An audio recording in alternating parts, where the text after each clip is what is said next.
Olá, jardim querido, graça e paz.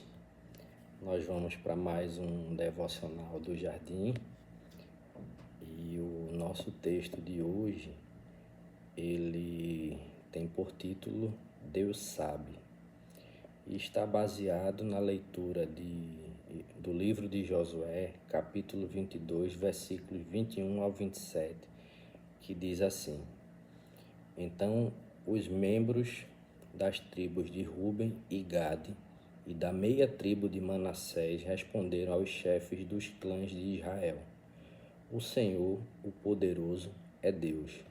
O Senhor, o poderoso, é Deus. Ele sabe a verdade e que Israel a saiba também. Não construímos o altar por rebeldia nem por infidelidade ao Senhor. Se o fizemos, não poupem nossa vida hoje. Se construímos o altar para nos afastarmos do Senhor ou para apresentarmos holocaustos, ofertas do cereal ou ofertas de paz, que o próprio Senhor nos castigue.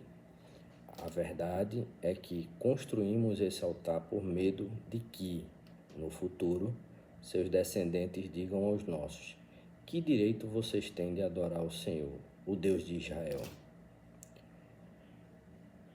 O Senhor pôs o rio Jordão como barreira entre o nosso povo e o povo de Ruben e Gade. Vocês não têm parte com o Senhor. Então seus descendentes poderão impedir os nossos de adorarem o Senhor.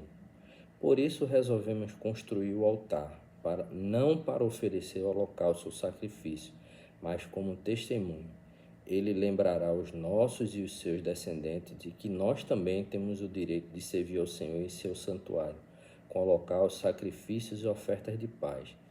Então seus descendentes não poderão dizer aos nossos: vocês não têm parte com o Senhor.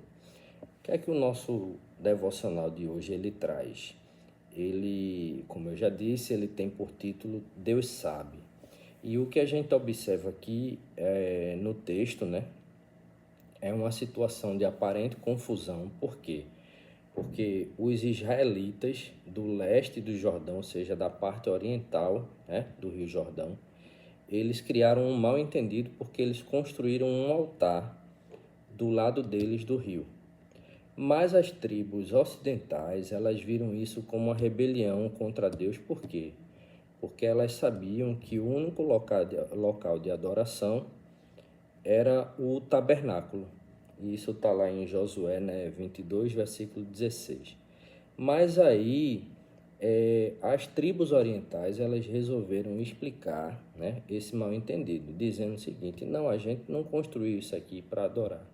A gente construiu apenas uma réplica do altar de Deus, porque vocês estão do outro lado, vocês têm o espaço de vocês aí, vocês têm o local de adoração. A gente aqui não tem esse espaço. A gente reconhece que a gente tem que adorar no tabernáculo. Porém, aqui a gente não tem nada que aponte para o fato de que a gente também tem esse direito de adorar. Então a gente fez esse altar como uma forma de mostrar que a gente também tem essa conexão espiritual, né, com Israel. Então, nesse sentido, eles usam como argumento, né, a seguinte expressão: o Senhor sabe. Então, a gente está sendo acusado de construir outro local de adoração, porém a gente não está fazendo isso, a gente está construindo apenas uma réplica para mostrar que a gente também tem parte com o povo de Deus. E nesse sentido, se a gente construiu, né, essa réplica do altar com intenção de adorar, certo? Nesse local, que não é o local de adoração para a gente, que o próprio Deus ele nos julgue e ele imponha a sua condenação sobre nós. Mas por que é que eles fizeram isso, né? Por que eles fizeram isso? Porque eles tinham a consciência de que eles não estavam cometendo, né, não estavam construindo aquele altar, não tinham construído aquela réplica ali como um local de adoração, quebrando, né, aquilo que era o mandamento, né, a ordenança ali de adorar no tabernáculo. Eles estavam somente, né, querendo deixar um sinal ali para as futuras gerações de que eles também tinham parte, né, com o povo de Deus e que também tinham direito de adorar a Deus, né? Porque as gerações elas iam passando, imagine, mais na frente, né, quem era daquela geração ali sabia que aquele povo que estava do outro lado não tinha atravessado ainda, mas tinha parte com o povo e tinha direito de adorar. Mas as futuras gerações não saberiam. Então, o altar construído ali, a réplica, né, era uma forma de lembrar. Ó, a gente construiu aqui para mostrar que a gente também tem direito de fazer isso. E por que é que eles disseram, né? O Senhor, o poderoso, é Deus, Ele sabe. Por quê? Como diz, né, no livro de 1 Crônicas 28:9, Deus ele vê todos os corações e conhece todos os planos e pensamentos. O Salmo diz, né, que a palavra mal chegou à nossa boca, mas Deus já sabe aquilo que a gente vai falar. A palavra diz que Deus ele sonda os nossos corações. A palavra diz que ele conhece todos os nossos pensamentos. Então, nesse sentido, o devocional de hoje ele quer trazer, certo? Ele quer trazer para a gente a mensagem de que se você estiver em uma situação de mal entendido, se você fez alguma coisa que não foi bem entendido, né, por outras pessoas, peça o auxílio de Deus para que você possa explicar a sua real intenção, né? Para que aquele mal entendido ele seja resolvido. Veja, vamos raciocinar da seguinte forma. Em outras palavras, o que o devocional ele está trazendo para a gente, né? É para a gente pedir a Deus a oportunidade de a gente poder explicar para as outras pessoas todas as vezes que um ato da gente, né, ou uma ação, uma palavra, né, ela for dita, né, ou uma atitude for feita, né, um ato for realizado e que aquilo cause mal entendido. Então, como Deus ele conhece os nossos corações e as nossas intenções, é pedir ajuda a Ele para que a gente possa explicar aquelas situações. E diálogo, né? Quantas situações mal entendidas, elas não podem ser resolvidas com um simples diálogo. Mas muitas vezes, eu já escutei, né, às vezes, né, e eu confesso que até eu mesmo, em algumas situações, eu já falei isso. Eu sou responsável pelo que eu falo, ou pelo que eu faço.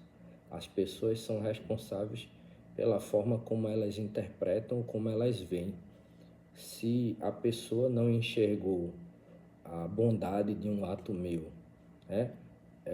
O problema não é meu, o problema é dela, mas não é tão bem assim, porque às vezes a forma como a gente realiza as coisas, ela pode parecer para o outro que a gente está com uma intenção quando a gente está com outra.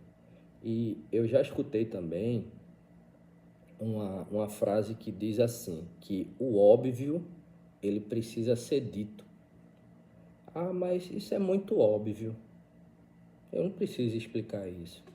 Talvez seja para você, mas para a pessoa que está vendo aquilo ali, não necessariamente será. Então, a gente não perde quando a gente explica as coisas. A dica é deixar sempre mais claro possível o que você está querendo dizer para as outras pessoas ou quais são as intenções de uma atitude sua. Dizer, certo? Imagine o seguinte, a seguinte situação. Vamos imaginar que o pastor, a pastora, um irmão, uma irmã, ele resolve, né, chegar para a comunidade e dizer assim, gente, ó, a gente vai precisar arrecadar aqui 5.000 reais para uma coisa. Aí você vai dizer, poxa, vai arrecadar para quê? Isso é para quê? Não está sendo explicado, né? Então aquilo vai gerar dúvidas, pode gerar dúvidas. é diferente de como, por exemplo, quando se faz, né, durante a semana, o período da quaresma, se faz a campanha da consolação, se diz, ó, gente, as ofertas que vocês economizarem, né, a oferta que você fizer no final da campanha da consolação, ela vai ser destinada para tal finalidade. Então, se faz uma campanha de arrecadação, né, de dinheiro, mas desde o início se explica o que é que vai se fazer com aquilo, de forma a direcionar realmente para uma atividade e para evitar quaisquer dúvidas que possam acontecer. Porque, assim, se dizia também, né, na antiguidade, né, por exemplo, que a esposa de César, ela não tinha que ser justa apenas, ela tinha que parecer também ser justa. Então, muitas vezes não adianta a gente, né, apenas ser, a gente tem que parecer também. Ou, em outras palavras, o que é que eu quero dizer com isso? A gente tem que ser muito claro em nossas atitudes, em nossas palavras, né? De forma que a gente não dê espaço para nenhuma dúvida ou para nenhuma interpretação equivocada de nossas atitudes e de nossas palavras por parte de outras pessoas. Então, veja, os israelitas, né, que estavam a leste do Jordão, eles pensaram assim, não, a gente tem que deixar um sinal aqui de que a gente também tem parte com o povo de Deus, que está do outro lado, que a gente tem direito de adorar a Deus. Aí eles dizem, vamos fazer uma réplica do altar, para ficar como um sinal. O outro lado não sabia das intenções e julgou que aquele povo estava cometendo um ato ali de desobediência.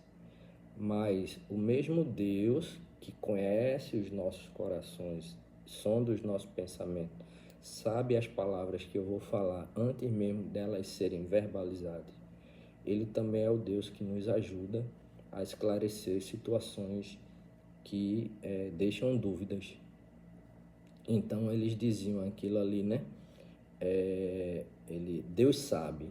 Então, como Deus sabe, Ele também pode nos dar a sua ajuda para resolver situações confusas. Ele pode nos dar a chance de nos explicarmos para os outros e a partir da explicação e a partir do esclarecimento de quaisquer mal-entendidos, né, ou palavras mal-entendidas, ele pode nos dar a graça para perdoar ofensas e para ter ofensas, né, perdoadas. Então, a mensagem de hoje do nosso devocional é essa: clareza, certo, nas palavras, nas atitudes, para evitar mal-entendido. E se o mal-entendido acontecer, pedir ajuda a Deus para que esses mal-entendidos eles possam ser resolvidos. Amém? Então, como diz o devocional de hoje, né, no final, em forma de oração, Deus ajuda-nos a sermos ouvintes atentos e a sermos humildes ao expressarmos as nossas palavras. Que Deus ele nos ajude a ouvir mais, inclusive tem até um ditado popular que diz assim: ouça mais do que fale. Não à toa Deus lhe deu 2 ouvidos e uma só boca, né? Mas às vezes as pessoas terminam, a gente, né? Isso eu me incluo também, às vezes a gente termina falando mais do que deve, quando na verdade a gente deve executar muito mais o ouvir do que o falar.